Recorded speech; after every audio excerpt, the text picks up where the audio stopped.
हाँ बच्चों, पीवाईक्यू के नेक्स्ट सीरीज में एक सवाल है। जेई में 27 जून 2022 शिफ्ट 2 के पेपर में पूछा गया था।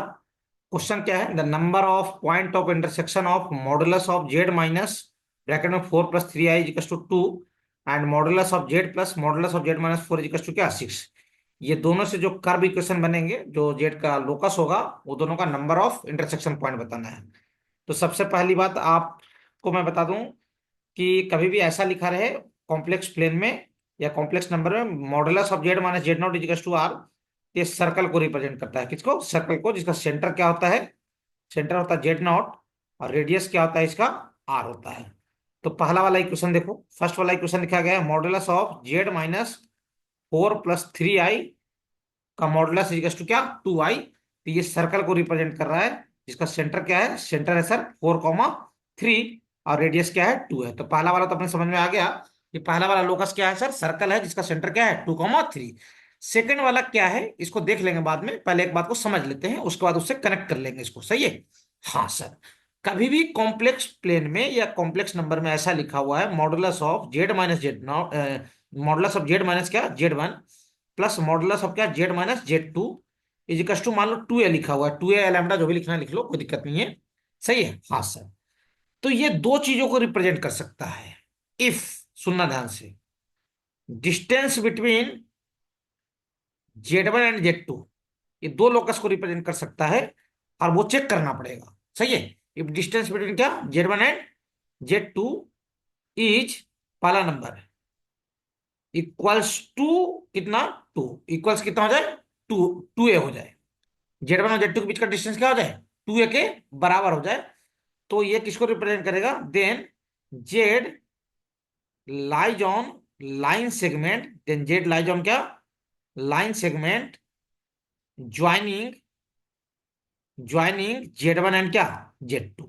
समझ आ रहा है? मतलब ऐसा, ये Z1 Z2 के ज्वाइन करने से जो लाइन बनेगा, इसी लाइन पे लाई करेगा कौन? जेड। इसी के अंदर में कहीं पे जेड। कब? जब डिस्टेंस बिटवीन जेड वन और जेड टू के बीच का जो डिस्टेंस है वो किसके बराबर हो जाए? 2a के बराबर हो जाए। तब ये जो होगा, जेड कहाँ लाई करेगा सर? लाइन ज्वाइनिंग Z1 और क्या Z2। जो Z1 और Z2 को ज्वाइन करने से जो लाइन बनेगा, उस लाइन पे लाई करेगा कौन? जेड। कब? जब distance between Z1 Z2 2a के इक्वल हो जाए। सही है? हाँ सर। दूसरा number, distance between Z1 and क्या Z2 is less than 2a। Less than क्या हो जाए? 2a हो जाए। 2a से क्या हो जाए? छोटा हो जाए। आहा। तो ये किसको रिप्रेजेंट करेगा? देन जेड लाइज ऑन, है ना, एलिप्स। तो जेड किसके ऊपर लाई करेगा? एलिप्स के ऊपर। आहा, जेड किसके ऊपर लाई करेगा? एलिप्स के ऊपर लाई करेगा। और Z1 एंड Z2 आर क्या? Two focus. और Z1 Z2 क्या होंगे? दो फोकस होंगे। समझ में आ रहा है? और 2a जो हो जाएगा, यहाँ पे 2a हो जाएगा लेंथ ऑफ क्या मेजर एक्सिस। लेंथ ऑफ क्या हो जाएगा? Major axis. कौन हो जाएगा? 2a। अच्छा, ये बात तो समझ में आया सर। मतलब कुछ कहानी ऐसी होगी कि ये आपका क्या हो जाएगा? एलिप्स हो जाएगा, और यहाँ Z1 हो जाएगा, और यहाँ क्या हो जाएगा? Z2 हो जाएगा। समझ में आ रहा है? और जेड इसके ऊपर क्या होगा? मूव करेगा, और ये हो जाएगा distance between Z and Z1, और ये वाला हो जाएगा डिस्टेंस बिटवीन जेड एंड क्या Z2। इसको बोलेंगे मॉडुलस ऑफ क्या जेड माइनस क्या Z1, और इसको बोलेंगे मॉडुलस ऑफ क्या जेड माइनस क्या Z2। ये दोनों डिस्टेंस का सम आपको पता होगा। मॉडुलस ऑफ जेड माइनस क्या Z1 और मॉडुलस ऑफ क्या जेड माइनस Z2 इलिप्स में 2a के बराबर होता है। लेंथ ऑफ मेजर एक्सिस के बराबर होता है, जिसमें Z1 Z2 क्या हो जाएंगे? फोकस हो जाएंगे। अच्छा अच्छा, तो हमें ये बात समझ में आया सर कि ऐसे वाले इक्वेशन में अगर Z1 Z2 के बीच का डिस्टेंस 2a से छोटा रहा, तो किसको रिप्रेजेंट करेगा? इलिप्स को रिप्रेजेंट करेगा, और जिसमें Z1 Z2 क्या होंगे? फोकस होंगे। अच्छा, अब अपना क्वेश्चन का पहलू क्या है? क्वेश्चन ये है कि सर मॉडुलस ऑफ, सेकंड वाला जो इक्वेशन है, सेकंड वाला ऐसा लिखा गया है sir, modulus of Z plus modulus of क्या Z-4 इजिकल्स टू 6। मिला लो एक बार। हाँ सर, सही है, यही है। क्लियर हो? तो इसको थोड़ा सा ऐसे भी तो लिख सकते हैं, modulus of Z-0 plus modulus of क्या Z-4 इजिकल्स टू क्या 6। कंपेयर कर लो। Z1 तो 0 हो जाएगा, 0 मतलब क्या 0, 0। हाँ सर। और Z2 कितना हो जाएगा सर? 4 हो जाएगा। 4 का मतलब कोऑर्डिनेट फॉर्म में 4, 0। और 2a कितना है सर? 6 है। 2a का वैल्यू कितना है? 6 है। अच्छा, Z1 Z2 के बीच का डिस्टेंस निकाल लो। सर Z1 Z2 के बीच का जो डिस्टेंस आ जाएगा 4 आ जाएगा। निकाल लो ना भाई। डिस्टेंस बिटवीन Z1 Z2 कितना हो जाएगा सर? 4 हो जाएगा। अच्छा, distance between Z1 and Z2 कितना आ गया सर? 4 आ गया। और 2a कितना है? 6 है। तो सुनिए हमने क्या बताया कि अगर Z1 और Z2 के बीच का जो डिस्टेंस है वो 2a से क्या रहा, छोटा रहा, 2a से क्या रहा, छोटा रहा, तो जेड कहाँ लाई करेगा, इलिप्स के ऊपर। और यहाँ पे देखो डिस्टेंस बिटवीन Z1 और Z2 जो है वो कितना है, 4 है, ये 6 से क्या है, छोटा है। इसका मतलब जेड कहाँ पे लाई करेगा, इलिप्स के ऊपर। ओहो, जेड कहाँ लाई करेगा सर, इलिप्स के ऊपर, जिसका Z1 Z2 क्या हो जाएगा, फोकस हो जाएगा। ये Z1 है और ये क्या है, Z2 है। क्लियर हो, Z1 Z2 क्या आ जाएगा, फोकस हो जाएगा। और 2a क्या आ जाएगा, लेंथ ऑफ क्या, ये मेजर एक्सिस का लेंथ हो जाएगा। अच्छा, ये मेजर एक्सिस का लेंथ हो जाएगा सर, हाँ। और Z1 क्या था सर, Z1 था 0 0, और Z2 क्या था 4 0। अच्छा, तो अपना जो फोकस हो जाएगा क्या आ जाएगा, 0 0, और क्या आ जाएगा 4 0। अब इलिप्स में आपको पता होना चाहिए कि दोनों फोकस के ठीक बीचों बीच कौन होता है, सेंटर होता है। तो सेंटर कहाँ पे हो जाएगा, 2 क्या 0 हो जाएगा। यहां तक कोई दिक्कत नहीं। अब देखो इसको कोऑर्डिनेट एक्सिस पे रिप्रेजेंट करना है, तो एक बात समझो, मान लो कोई दो कर्व हैं और दोनों ऐसे इंटरसेक्ट कर रहे हैं। अब दोनों को मैं पैरेलली शिफ्ट कर दूं ऊपर या नीचे एक साथ दोनों को ना, तो क्या number of intersection point change होंगे, नहीं, नहीं चेंज होंगे भाई। दोनों को एक साथ लेके जाओ ना, क्यों चेंज होंगे नंबर ऑफ इंटरसेक्शन पॉइंट। तो मैं ए वाले इलिप्स को क्या कर रहा हूँ ना, इसको, इसका सेंटर को मैं चेंज कर दे रहा हूँ, शिफ्ट कर दे रहा हूँ 0 0 पे। उससे क्या हो जाएगा, स्टैंडर्ड इलिप्स में कन्वर्ट हो जाएगा, जिससे जजमेंट करना क्या होगा, आसान होगा। अच्छा, तो इसके लिए क्या करना पड़ेगा सर, अभी सेंटर कहाँ पे है सर, 2 0 पे है, तो इसको शिफ्ट कर दो कहाँ, लेफ्ट शिफ्ट करो, लेफ्ट शिफ्ट कितने से, बाई 2 यूनिट्स। अच्छा, लेफ्ट शिफ्ट 2 यूनिट से करोगे तो सेंटर कहाँ पे पहुंच जाएगा, सुनना ध्यान से। अब जो सेंटर पहुंच जाएगा आपका इलिप्स का, ओरिजिन पे पहुंच जाएगा, कहाँ पहुंच जाएगा, ओरिजिन पे। और अपना स्टैंडर्ड इलिप्स दिखना शुरू हो जाएगा। और ये वाला जो फोकस है ये कहाँ पहुंच जाएगा, -2 0 पे। क्लियर हो, Z1। और ये 4 0 कहाँ पहुंच जाएगा सर, ये पहुंच जाएगा सर 2 0 पे, और अपना स्टैंडर्ड इलिप्स हो जाएगा। और 2a तो 6 बोला ही गया है, तो अगर आप इलिप्स पढ़े होंगे तो आपको पता होगा ये वाला वैल्यू a होता है। और ये भी हमें पता हो चुका है, ये कितना हो गया, 3 हो गया है। सही है। और आपको पता होगा डिस्टेंस बिटवीन फोकस इलिप्स में, डिस्टेंस बिटवीन क्या, फोकस जो होता है वो किसके बराबर होता है सर, 2ae के बराबर होता है। किसके बराबर होता है, 2ae के बराबर होता है। तो Z1 Z2 फोकस है, इनके बीच की दूरी देख लो, -2 0, 2 0 के बीच की दूरी कितना हो जाएगा सर, 4 है। तो यहाँ पे 4 आ गया सर, कितना, 2ae। समझ आ रहा है, हाँ सर। और ये है ना, सुनना ध्यान से। तो ए की वैल्यू कितना आ जाएगा सर, 2 हो जाएगा, और ए की वैल्यू 3 रख लो यहाँ पे। ए की वैल्यू 3 रखूंगा तो इसेंट्रिसिटी भी मिल गया हमें इलिप्स का, इसेंट्रिसिटी कितना आ गया, 2/3। और इलिप्स पढ़े होंगे तो उसमें एक फार्मूला आता है बी के लिए, B² बराबर क्या होता है, A² इंटू क्या, 1 माइनस क्या, E²। अच्छा अच्छा अच्छा, तो A² कितना हो जाएगा सर, 9, और 1 माइनस E² यानी क्या, 4/9। सही है। तो B² आ जाएगा 9 इंटू क्या, 5/9, तो B² आ जाएगा आपका कितना, 5। अच्छा, B² भी पता हो गया, हाँ सर। सुनना ध्यान से, तो A 3 था, तो A² कितना हो जाएगा सर, 9, और बी कितना, B² कितना आ गया, 5 आ गया है। तो बी कितना हो जाएगा सर, √5 हो जाएगा। कोई दिक्कत नहीं सर।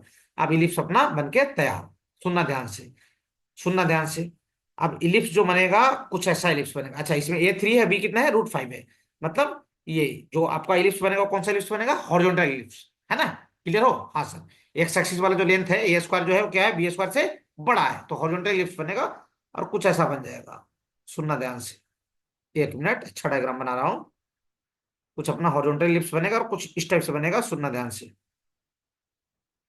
ये अपना इलिप्स बन के तैयार। क्लियर हो, हाँ सर। और याद होना चाहिए कि ये वाला कोऑर्डिनेट क्या होता है, A, 0, ये वाला A, 0 का मतलब क्या, 3, 0। और ये वाला कोऑर्डिनेट क्या होता था, -A, 0 यानी क्या, -3, क्या 0। और ये वाला कोऑर्डिनेट क्या होता था, 0, क्या बी, बी क्या कितना है यहाँ पे सर, √5 है, तो 0, क्या √5। और ये वाला कोऑर्डिनेट कितना, 0, -√5। ये सेकंड वाला लोकस हुआ जिसपे जेड लाई कर रहा है इलिप्स के ऊपर। अच्छा, पहला वाला लोकस क्या था, सुनना ध्यान से। पहला वाला लोकस क्या था, सर्कल था, जिसका सेंटर क्या था, 4, 3। सही है। अच्छा, पहला वाला लोकस क्या था, सर्कल था, सर्कल का सेंटर कितना था, 4, 3। और रेडियस कितना था उसका, रेडियस था अपना 2 होगा मेरे ख्याल से, रेडियस 2 था, रेडियस 2 था। क्लियर हो, हाँ सर। तो पहले वाले लोकस में सर्कल था जिसका सेंटर कितना था, 4, 3, ये सेंटर था। और रेडियस कितना था रे, 2 था। अच्छा, एक बात ध्यान रखो, आपने इलिप्स को क्या किया था, इलिप्स को 2 यूनिट शिफ्ट किया था, कहाँ पे, लेफ्ट साइड में, ध्यान है। तो सर्कल को भी सेंटर, सर्कल को शिफ्ट करना पड़ेगा ना सर, हाँ सर। और सर्कल को शिफ्ट करूंगा कहाँ पे, left side 2 unit, left side कितना शिफ्ट करूंगा, 2 यूनिट। और लेफ्ट साइड 2 यूनिट शिफ्ट करूंगा तो कौन सा कोऑर्डिनेट चेंज होगा, सर एक्स कोऑर्डिनेट चेंज हो जाएगा, वाई कोऑर्डिनेट तो चेंज होगा नहीं। तो नया सेंटर जो हो जाएगा ना 2 यूनिट शिफ्ट करने के बाद, है ना, 2 यूनिट इधर शिफ्ट करना पड़ेगा, किधर, लेफ्ट साइड। तो न्यू सेंटर जो बन जाएगा वो क्या बन जाएगा, 2,3। अच्छा, नया सेंटर क्या बन जाएगा सर जी, 2,3। अब सुनना ध्यान से, एक्स की वैल्यू 2 कहीं ऐसे होगा अप्रोक्सीमेट, और वाई की वैल्यू 3 कहीं, 3 जो होता है √5 से क्या होता है, बड़ा होता है, कुछ ऐसा। अपना क्या गया सेंटर, 2,3। सही है, हाँ सर। और रेडियस 2 है तो ऊपर कहाँ तक जाएगा, ये तो 2 ही रहेगा, और ऊपर कहाँ तक जाएगा, 5 तक, तो ये हो जाएगा 2,5। अब नीचे कहाँ तक जाएगा, सुनना ध्यान से, नीचे तो एक्स की वैल्यू तो 2 ही रहेगा, सही है। नीचे जहां पे जाओगे एक्स की वैल्यू क्या रहेगा, 2 रहेगा, है ना। ये देखो ना भाई, एक्स की वैल्यू 2 रहेगा और वाई की वैल्यू कितना हो जाएगा, 1 हो जाएगा। ये ए है और ये सेंटर है, और नीचे वाला पॉइंट 2,1 हो जाएगा। अब देखो यहाँ पे एक लड़ाई ये होता है कि सर मुझे ये बताओ, क्या ये जो 2,1 है, क्या इलिप्स के अंदर में होगा कि नहीं होगा, ये बात कैसे पता लगेगा। हाँ, ये तो बात सही बोल रहे सर। आप इसके लिए आपको इलिप्स का इक्वेशन लिखना पड़ेगा। इलिप्स का इक्वेशन क्या होता है sir, x² / a² plus y² / b² क्या होता है, 1 होता है। और a² 9 था, तो x² / 9 और प्लस y² / 5 क्या, 1। अरे ऐसा भी तो हो सकता है ना, 2,1 ऊपर में ही हो। हाँ, ये तो सही बोल रहे हो सर। अच्छा अच्छा अच्छा अच्छा, ठीक है ठीक है ठीक है। तो ये तो चेक करना पड़ेगा ना, 2,1 अंदर है कि बाहर है, मैं तो अंदर बना दिया हूँ, हो सकता है अंदर ना हो। हाँ सर। अब सुनना, यहाँ पे तो हमें पता है एक्स की वैल्यू कितना है, 2 है। अगर इलिप्स इक्वेशन में मैं एक्स की वैल्यू 2 रखूं और वाई की वैल्यू 1 से बड़ा हो जाए, मतलब वाई की वैल्यू ये 1 से क्या हो जाए, बड़ा हो जाए, समझ रहा, 1 से बड़ा हुआ मतलब 2,1 अंदर ही होगा। और वाई की वैल्यू अगर 1 से छोटा हो जाए तो 2,1 कहाँ हो जाएगा, बाहर हो जाएगा। और बराबर हो जाएगा तो पॉइंट इलिप्स के ऊपर लाई करेगा, ये 2,1 के लिए। तो अपन क्या करते हैं, एक्स की वैल्यू कितना पुट करते हैं, 2, 2 पुट करके 4/9 बन जाएगा। तो y² / 5 कितना बन जाएगा सर, y² / 5 हो जाएगा 1 माइनस क्या, 4/9, सही है। हाँ सर, सुनना ध्यान से, y² / 5 कितना हो जाएगा सर, 1 - 4/9 यानी क्या, 5/9, सही है। तो y की जो वैल्यू मिल जाएगा आपको, कितना मिल जाएगा, y की वैल्यू मिल जाएगा 25, यानी क्या, 5/3। 5/3 का मतलब 1.66 के आसपास, मतलब ये 1 से क्या है, बड़ा है, समझ में आ रहा है, क्लियर हो। ये पॉइंट कहाँ पे हो गया, अंदर हो गया। अब इधर देख लो भाई, है ना। अब इधर रेडियस कितना है, 2 है ना, इधर 2 जाओगे तो इधर कितना हो जाएगा सर, इधर 2 जाओ, तो 2 जाओगे तो इधर पहुंच जाओगे तुम कहाँ पे, एक्स की वैल्यू कितना हो जाएगा, 0, और वाई की वैल्यू कितना हो जाएगा, 3 हो जाएगा, समझे। हाँ सर। अब सर्कल बना डालो। सर्कल कैसे बनाओगे सर, ऊपर जाएगा ऐसे, क्लियर हो, और नीचे आएगा, ये पॉइंट अपने को पता हो चुका है, अंदर आया है, तो नीचे में आएगा ऐसे, सही है, और इधर आएगा ऐसे, क्लियर हो। ये वाला कोऑर्डिनेट क्या हो जाएगा सर, यहाँ पे एक्स की वैल्यू 2 बढ़ा दीजिए तो एक्स की वैल्यू 4 हो जाएगा, और वाई की वैल्यू कितना हो जाएगा, 3 हो जाएगा। कोई दिक्कत नहीं सर, 4,3 तो खैर इलिप्स के बाहर नहीं होगा, कोई दिक्कत नहीं है। और फिर ऐसे मिला दो, तो देखो कितने पॉइंट पे इंटरसेक्ट हुए हैं, देख लो भैया। ये कि यहाँ पे इंटरसेक्ट हुआ, नंबर ऑफ इंटरसेक्शन पॉइंट नहीं पूछा गया, यहाँ पे इंटरसेक्ट हुआ, तो इंटरसेक्शन पॉइंट कितना हो जाएगा सर, 2 हो जाएगा। इंटरसेक्शन पॉइंट कितना हो जाएगा सर, 2 हो जाएगा, समझे। देखो थोड़ा बताने में समय लगता है, वीडियो 12, 13, 14 मिनट का हो गया होगा वो अलग बात है, लेकिन थोड़ा सा कॉन्सेप्ट याद रहेगा तो हार्डली से हार्डली सब क्वेश्चन 3-4 मिनट से ज्यादा के नहीं है, क्लियर हो। तो नंबर ऑफ इंटरसेक्शन पॉइंट कितना हो जाएगा, 2 हो जाएगा, यानी 2 अपना थर्ड ऑप्शन इज क्या, करेक्ट, देख लो भैया।